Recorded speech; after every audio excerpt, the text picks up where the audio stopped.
E pois é, galera, embora o filme Som da Liberdade, ou Sound of Freedom em inglês, esteja sendo um sucesso de bilheteria aqui no Brasil, assim como foi nos Estados Unidos, é claro que os críticos não iriam ficar de fora da galera que criticou o filme, não é? Muitos criticaram, falaram mal, chamaram de conspiracionista lá nos Estados Unidos, e agora, obviamente, que os críticos brasileiros iam fazer parte desse grupo, eles não iam ficar de fora. Então nesse vídeo aqui eu vou analisar com vocês 3 críticas negativas que são totalmente absurdas. Eu já coloquei aí na tela para vocês a primeira da Veja, que diz: como a extrema-direita criou uma cultura pop pra chamar de sua. Vamos lá, seja muito bem-vindo ao Conversa de Nerd, eu sou o Saulo Ferreira e esse aqui é o Conversa de Nerd, seja muito bem-vindo, tudo beleza, tudo tranquilo? Se você gosta de filmes, séries, quadrinhos, este lugar é pra você e eu já deixo avisado aqui, como você já deve imaginar pelos meus comentários iniciais, que sim, eu faço parte da Liga Nerdola, não sou a favor de lacração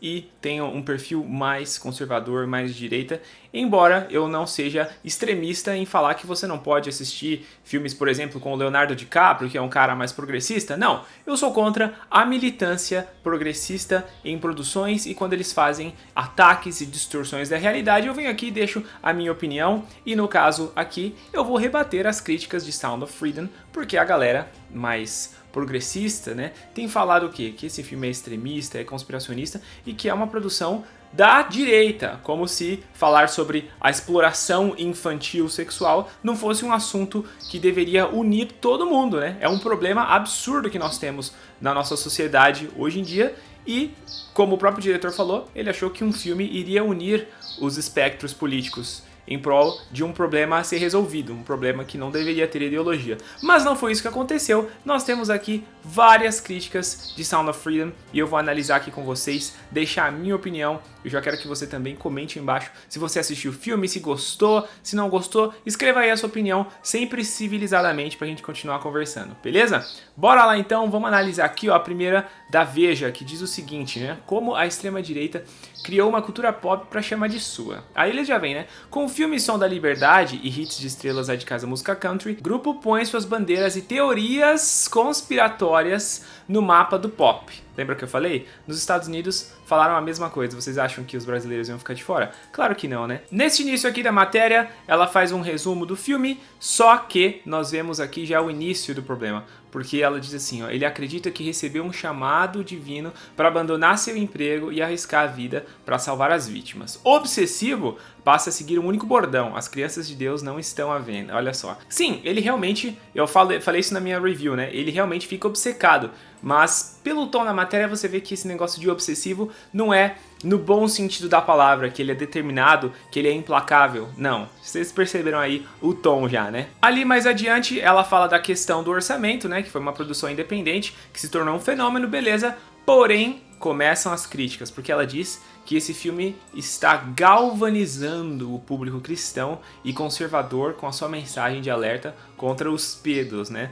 E beleza, né? Isso aqui eu acho que devia ser um consenso de todo mundo, não só cristão e conservador. Mas enfim, agora começa, pessoal. Agora vem, se preparem. Apesar dos diálogos sofríveis e atuações medianas, Som da Liberdade vem se mostrando uma arma potente para propagar ideias da extrema-direita americana. Olha só, pessoal, os caras não conseguem abrir mão das suas ideologias em prol de um bem maior, que é lutar contra a exploração infantil. Vocês viram ali, né? Porque é cristão, conservador e tem diálogos sofríveis, atuações medianas. Pô, meu, você vem falar que o Jim Caviezel fez uma atuação mediana nesse filme? Que é isso, né, Veja? Como que vocês falam um negócio desse? O cara tem uma atuação tão sensível, tão cuidadosa, mostrando o que realmente alguém sentiria numa situação tão horrorosa quanto essa que o Tim Ballard viveu na vida real. Mas não, aqui pra eles as atuações são medianas, tá? E aí vem a cereja do bolo desse parágrafo, que é essa frase, né? Vem se mostrando uma arma potente para propagar ideias da extrema-direita americana. É tudo conspiração, né? Aí ela vai mencionar aqui os cantores country e tudo mais, como ela aponta, né? Que a música country radical, vem causando barulho nas paradas americanas. E aí vem o ponto central desse artigo, que é o seguinte: a conversão do longa em símbolo dessa agenda ideológica passou pelo endosso de conservadores como Donald Trump, Elon Musk e Mel Gibson. O Elon Musk nem é conservador, né? Mas tudo bem. Aí vem, além disso, o roteiro usa como pano de fundo uma teoria disseminada pelo movimento conspiratório QAnon. Ah, gente, não tem como, não tem como. Os críticos americanos falaram esse absurdo, vêm os brasileiros e falam o mesmo. Faça-me o favor, no filme nós temos os números. A Angel Studios, já falei aqui 2 vezes nesse canal, colocou lá um artigo, o que é parte da dramatização, o que é ficção e o que é realidade. Tem os dados do governo. Se é teoria conspiratória, rebatam com os números. Cadê? Cadê os números aqui falando que é tudo mentira? Não tem, né? Vocês falam que é conspiração, mas vocês não falam a verdade. Porque a verdade é essa, existem pessoas que são beneficiadas com o tráfico infantil e pronto, acabou. E quem fica procurando pelo em ovo, motivos pra ficar brigando, discutindo, pô, você tá, no mínimo, pra não falar nada mais pesado, se esquivando da luta. Porque é um tema importante, não é sobre um filme apenas, não é sobre conservadores, é pra denunciar um problema grave, caramba. O que vocês estão fazendo em relação a essa questão? Mostrem aí, mostrem os dados de vocês. O Tim Ballard tem os dados dele, tem a organização que trabalhou e ainda trabalha para ajudar essas crianças. Aí vem me falar que é teoria conspiratória? Faça-me o favor, né, gente? Que vergonha dessa imprensa, que vergonha desses críticos. E a conclusão é isso aqui, ó, que a direita radical estabelece uma cultura pop para chamar de sua. É um fenômeno assustador. Mas a bilheteria do longa e as reproduções das músicas atestam que a onda tem força e pior de tudo, hein? Olha só, que a polarização ideológica está longe do fim nos Estados Unidos. Para a guerrilha extremista, isso é música para os ouvidos. Nossa, gente, fala sério, né, velho? Ela fala que é um fenômeno assustador, olha só, e que a polarização ideológica está longe do fim, ou seja, para essa pessoa que escreveu, ela queria que a polarização ideológica terminasse, ou seja, que todo mundo tivesse uma cabecinha progressista, uma mente pra frente, pra frentex, né? É isso que esse pessoal quer. Vamos acabar com a polarização ideológica, vamos deixar só a nossa ideologia. É isso que esse povo quer. E aí no final ainda chama de guerrilha extremista. Olha, parabéns, viu, Veja? Nota 0. Mas não foi só a Veja, hein? Temos um site aí do Ovo que eu gosto, acompanho há muito tempo, mas às vezes os caras dão umas bolas fora, que não é brincadeira. Bom, primeiro que o título já diz, né? Sensibilidade católica da ação da liberdade e seu diferencial. E aí vem essa frase, né, gente? Jim Caviezel rememora com choro e desconcerto seus dias de messianismo, fazendo uma referência ao filme do Paixão de Cristo. Você já vê o tom, gente, o tom de crítica nesses caras. E aí você já vê a estratégia de quem escreveu, né? Porque já fala que foi a sua estratégia politizada e ele ainda menciona as acusações envolvendo Tim Ballard, que se você não tá sabendo, pessoal, são críticas infundadas, não tem nada de concreto, não tem nomes, não tem datas, não tem local, são apenas acusações jogadas ao vento e, coincidentemente, dias antes do filme lançar. Eu não vou pôr a minha mão no fogo por ninguém, mas nós temos que averiguar os fatos, né? E não parece que é isso que está sendo feito aqui, porque eles precisam detonar o filme a qualquer custo. E aí ele vem com essa frase, gente: passaria batido porque Som da Liberdade não tem muita coisa a título de valor de produção que possa merecer os holofotes. Aí ele começa a destrinchar o argumento dele, né? A trama é sobre um agente federal americano que decide com as próprias mãos desfazer injustiças em terra estrangeira não se difere muito das dezenas de filmes que consumimos há décadas, nessa combinação de propaganda militar intervencionista com narrativa de Salvador Branco. Ah, velho, para, né? Que é isso, gente? Que é isso? O filme, então, tá abordando um tema super pertinente, um problema super real e atual, mas não, a gente vai falar que eles estão apenas propagando um Salvador Branco, porque o Tim Ballard nasceu branco, né? Putz, que absurdo, né, mano? Que absurdo. Talvez tivesse que fazer igual o filme do Marighella, né? Trouxeram um ator negro pra interpretar. Talvez isso agradasse um pouquinho a militância. O que tem a ver um Salvador Branco? O que tem a ver propaganda militar intervencionista? O Tim Ballard conseguiu sofisticar acordos de cooperação internacional. Os governos dos países que têm esse problema da exploração sexual infantil se uniram aos Estados Unidos e estão trabalhando juntos para impedir que esse crime humanitário, não é sobre governos, não é sobre eleições, é sobre um problema, galera. Mas esse pessoal não consegue ver, olha que ponto que chega. Tudo que o cara consegue ver é a propaganda da extrema-direita, um Salvador Branco. Para com isso, gente, não tem como levar a sério. E a cereja do bolo aqui, eu não vou ler o artigo inteiro, vocês podem ler, tá disponível. Ele diz que, a rigor, o que Som da Liberdade tem a oferecer é o barulho extra-filme e seus factoides. Ou seja, para ele, não são fatos. Aqueles números que aparecem no final, do governo, as imagens que são mostradas, tudo não passa de factoide, não é bem assim. A gente vive no mundo cor-de-rosa, né, da Barbie. O pessoal não tem noção do que eles estão fazendo, gente. E pra fechar, a crítica do Cinebus tem estômago pra mais uma? Vem comigo, não me deixa sozinho, que precisamos dizer é lá da UOL, né? A famosa UOL. O título diz: Som da Liberdade apela para a emoção em ficção disfarçada de história real. Olha só, então é uma ficção, eles falam que é história real, mas é tudo mentirinha, pessoal. Não existe esse problema não, tá bom? Não existe não, é tudo inventado. Aqui tem uma frase que é verdadeira, inclusive o Jim Caviezel falou no final, né? Que o cinema não é só uma forma de divertir, mas uma ferramenta de informação capaz de moldar a nossa forma de pensar. O Jim Caviezel fala isso, por isso, inclusive, que eles quiseram fazer um filme, porque por meio de um filme que mexe com as suas emoções, as pessoas vão se conscientizar do grande problema que nós temos, do absurdo que existe nos dias de hoje, e não existe muito sendo feito. A ideia do filme é justamente mudar, conscientizar e levantar ajuda, apoio para lutar contra a exploração infantil. Só que aí ela vai discorrendo, né? Menciona a sinopse do filme e aí chega nessa parte. O que há de tão errado com o Som da Liberdade? E aí, para dar aquela amenizada, é dito aqui que não há nada de absurdamente errado.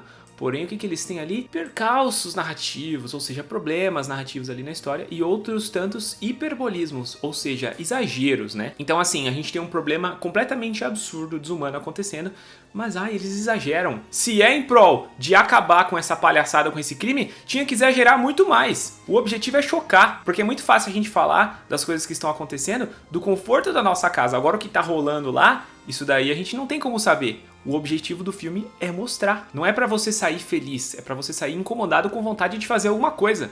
E eles dão a possibilidade de você fazer alguma coisa. Aí o artigo começa a discorrer de novo a teoria da conspiração QAnon, falando aqui, né, de canibais e tananã. Não que realmente tem coisas que pessoas possam exagerar, porque tem gente que é exagerada. Eu sei, eu conheço pessoas que às vezes falam coisas que você fica, putz, mas será que é bem assim? Porém, pessoal, a gente tem que colocar as diferenças de lado e tentar achar um senso comum, um meio termo. E esse povo só tá metralhando o filme e não tá falando do que realmente existe. Refutem os dados, é o que eu falo, refutem os dados que o filme levanta. Mas isso eles não fazem, né? Só ficam com essas palavrinhas bonitas, porque escrevem bem, pra no fim falar que é tudo conspiracionista, e então não vamos tocar nesse assunto porque é gente louca que tá fazendo, é gente doida, é a extrema direita. Cadê um filme de esquerda, então, falando sobre esse problema? E aí continua, o filme ainda traz alguns problemas que não dá pra ignorar. Quais problemas são esses? Vamos ver aqui embaixo, ó. Som da Liberdade coloca o que poderíamos chamar de um típico cidadão estadunidense, cristão, pai de família e conservador no centro de sua história. Porque é claro, né, pra essa gente, um branco, um pai de família, um conservador, isso é um grande problema. Vocês viram como esses termos aparecem em várias críticas? Ou seja, não faz parte do grupo que eles dizem representar. E eu digo dizem representar porque quando se levanta um homossexual de direita, um negro de direita, conservador, aí eles não falam dessa gente, porque tem muitas pessoas que são assim, que não se sentem representadas pelos movimentos militantes progressistas. Porque realmente, né, que coisa absurda um cristão, um pai de família e conservador, né? Gente, que grande ameaça é isso pra família, pra própria família dele, pra sociedade, né? E como eu disse, pessoal, eu não vou ler os artigos inteiros porque senão o vídeo vai ficar gigante. Eles estão disponíveis aí, eu falei pra vocês as fontes, os títulos, vocês podem pesquisar pra ler, mas eu tô pegando aqui os pontos principais. E pra fechar esse aqui, olha só, olha como eles vêm com a militância em cima falando de injustiçados. O problema é o tratamento dado aos inimigos de Ballard. E aí que eu começo a falar como o contexto sociocultural pode ser afetado por um filme, que aparentemente é bastante simples, porque o filme aborda o tráfico sexual de crianças, taranã, mas coloca esse problema na conta de latino-americanos, eximando os Estados Unidos de qualquer culpa no problema, como se o país não abrigasse alguns notórios pedófilos como Jeffrey Epstein, taranã, taranã. Olha só, pessoal, eles querem aqui atacar. Ah, não, mas vocês estão lutando contra pedófilos? Mas e aqueles ali? Tipo assim, velho, peraí. Cadê o bendito senso comum, o meio termo? É o que eu falei. Vocês estão incomodados com essa história? Façam uma outra história da perspectiva de vocês. Agora vocês vão negar os dados? Vão negar os números? Vão negar as imagens reais que aparecem no final do filme e que estão disponíveis para quem quiser ver? Das missões de resgate do Ballard? Tipo assim, como se o país não abrigasse alguns notórios pedófilos. Eles não falam isso em momento nenhum, só que eles estão contando a história de crianças que são traficadas para essas regiões latino-americanas. Tipo assim, por causa de um problema que existe ali, a gente não vai falar do outro. Não é assim que funciona. Então eles têm que fazer um filme denunciando isso também. Um problema não anula o outro. Mas eu acho que para essa gente é difícil de entender, né? Então, essas eram as críticas que eu queria trazer aqui para vocês, analisar, deixar a minha opinião, mas eu quero que você comente aí embaixo o que você pensa a respeito de tudo isso, hein? Também achou nada a ver o que esse pessoal tá falando? O que você achou do filme? Curtiu? Tá divulgando? Escreva aí embaixo pra gente continuar a nossa conversa, beleza? Não vai embora sem deixar um like, curta o vídeo pra dar uma força e se você ainda não é inscrito aqui no canal, se inscreva pra não perder mais nenhum conteúdo, porque a gente tem muita coisa legal que eu tenho certeza que se você curte esse assunto, você vai gostar aqui do Conversa de Nerd, beleza, pessoal? É isso aí, eu sou o Saulo Ferreira, vou ficando por aqui, um grande abraço e até a próxima Conversa de Nerd.